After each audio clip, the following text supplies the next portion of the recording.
walking down the street, thinking the Lord has still got my feet.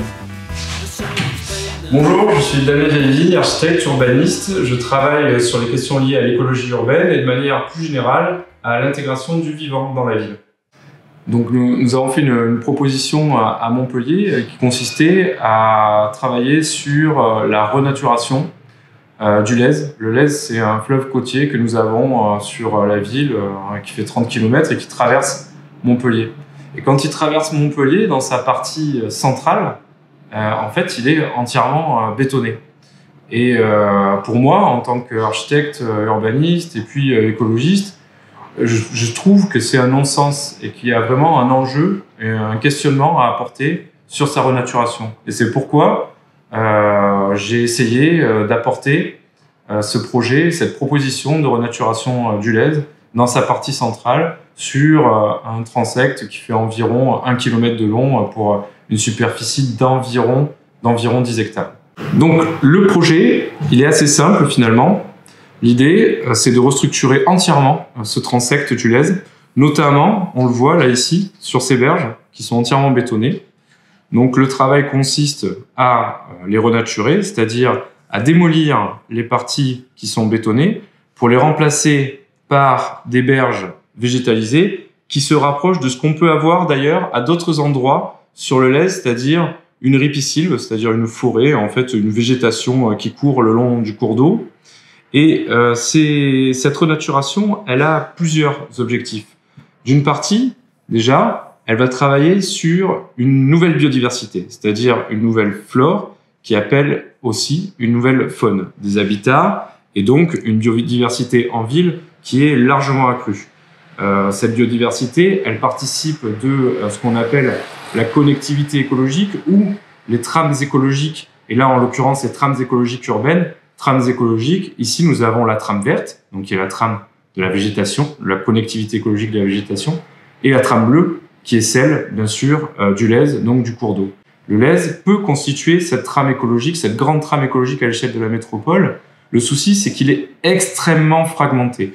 Et cette bétonisation du Lez à cet endroit, qui d'ailleurs avait un sens, c'est-à-dire de préserver la population d'un quartier ici, notamment la Popignane, des inondations, mais de fait, on voit que au cours des épisodes cévenols, c'est-à-dire des gros épisodes pluvieux qu'on peut avoir à Montpellier, finalement, cet espace-là s'inonde très rapidement et l'eau monte très très rapidement sur les quais du Pirée. Donc, le deuxième enjeu, c'est de travailler sur la question de l'inondabilité du site. L'idée, c'est de travailler en infiltration directe, donc que l'eau puisse percoler avec le sol à l'endroit même où elle va tomber.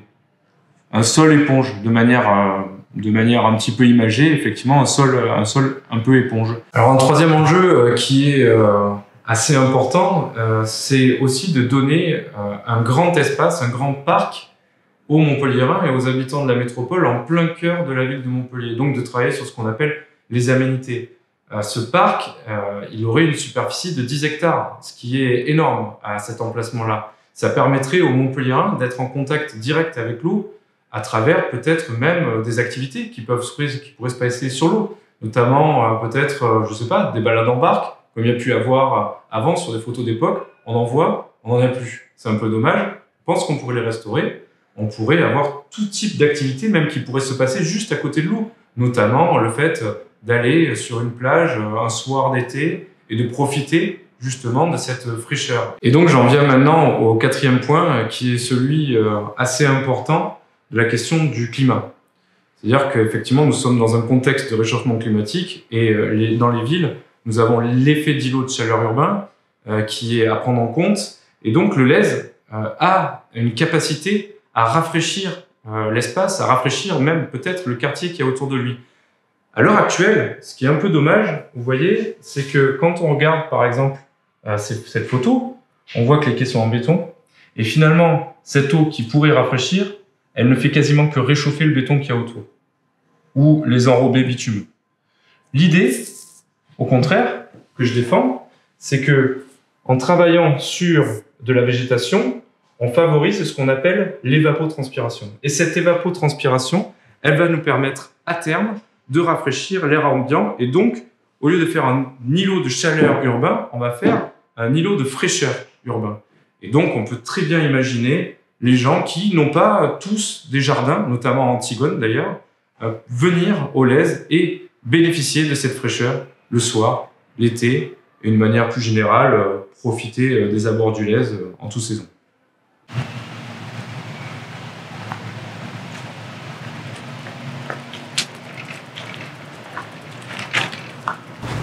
Et donc c'est ici que le Lèze entre dans Montpellier.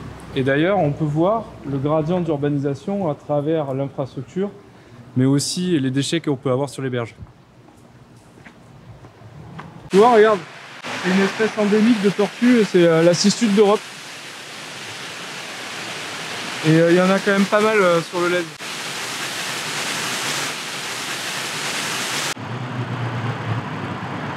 Donc nous sommes sur le site de la proposition, et quand on a un épisode cévenol ou méditerranéen, le Lèze très vite, mais très vite ça veut dire en un quart d'heure ou une demi-heure, il monte pour aller rejoindre les marches qu'on voit ici, et il prend facilement 2 mètres, 1,50 m à 2 mètres de hauteur. Donc d'où l'idée de travailler sur une infiltration directe, c'est-à-dire que ce sol ne soit plus un sol imperméable, mais soit un sol perméable, ouvert, et un sol avec des qualités biologiques. Et ici donc on change de milieu. Après le Lèze bétonné, on retrouve une ripisylve qui est la forêt de Rive. Et donc c'est là aussi où on voit, à partir de tout à l'heure, quand on était sur le pont Guy de Chauliac, où on voyait la rupture entre la ripisylve et le Lèze bétonné. Maintenant ici, entre le Lèze bétonné et la ripisylve, on voit vraiment que le Lèze, sur le transect, en tout cas d'Antigone, marque une vraie fragmentation dans la continuité écologique du Lèze. Toute l'idée justement de ce projet, c'est de travailler sur la suture, sur quelque part une suture écologique et aussi une suture urbaine bien sûr.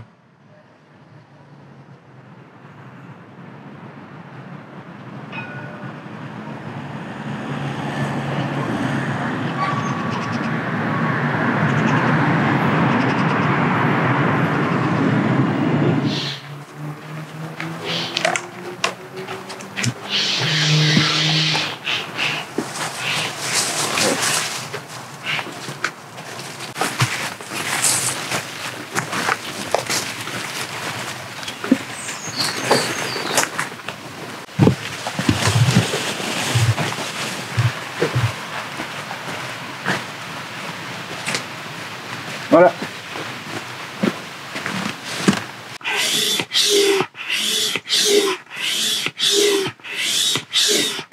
Donc le meilleur moyen pour se déplacer sur le Lèze, c'est encore le kayak. Donc c'est pour ça qu'on est ici à se déplacer en kayak sur le bord du Lèze. Alors là on est à 6 km environ de la source. Donc le Lèze il fait 30 km de long. Il prend sa source dans un massif karstique et il va se jeter dans la mer. Et ici on est dans une des zones les plus naturelles du Lèze, c'est-à-dire une zone Natura 2000 qui est assez préservée. Et donc on voit vraiment la différence entre ce site et quand le Lèze arrive dans Montpellier, notamment dans sa partie bétonnée. On voit toute cette différence. Alors là ici on est dans une zone protégée, mais dans Montpellier en fait on est dans une zone totalement artificialisée. Ce qu'il faut savoir c'est que le Lèze c'est notre principale ressource en eau potable et que cette ressource elle tend à s'amenuiser parce que tous les ans on est en stress hydrique. Et donc un des moyens de lutter contre le stress hydrique et notamment la tension sur la ressource en eau, c'est de restaurer les qualités biologiques du Lèze, donc le débit biologique. Et le projet qui se situe dans Montpellier, il fait partie de ça, il fait partie en fait de cet enjeu-là de débit biologique. Et donc il n'y a pas de déconnexion entre cet endroit magnifique où on est et le Lèze dans Montpellier, qui effectivement ne ressemble pas forcément à ça. Et en fait, la proposition, elle est vraiment partie d'un constat citoyen, quoi. C'est-à-dire que il y a très tôt, en fait, il y a une dizaine d'années, je me baladais autour du Lèze et j'essayais, par exemple, au quartier de la Pompignane, d'essayer de voir comment on pouvait rentrer en fait sur le Lèze, comment on pouvait rencontrer le Lèze. Et le fait est qu'on pouvait jamais le rencontrer, c'est-à-dire que tout était privé. Et puis après, en voyant ce Lèze bétonné, je me suis dit mais c'est pas possible en fait qu'on puisse pas le réfléchir autrement. Et petit à petit, en fait, chemin faisant, ma réflexion a évolué en me disant à un moment en fait il faut proposer quoi, parce que si on veut que les choses se passent, il faut les proposer. Et donc, ça a été vraiment une proposition spontanée, quoi, quasiment une proposition de citoyen. Mais le truc, c'est que j'avais l'avantage d'être architecte urbaniste et de pouvoir produire aussi du projet et des images. Et donc, je me suis servi de ça pour amener ce projet au débat public. Et j'en suis très heureux parce que maintenant, les choses évoluent. Et puis, vous êtes là, justement, on en parle. Et j'espère que petit à petit, on va arriver à porter ce projet et que il va se matérialiser. I am walking down the street, thanking the Lord I still got my feet. There's so much pain and crying all around me.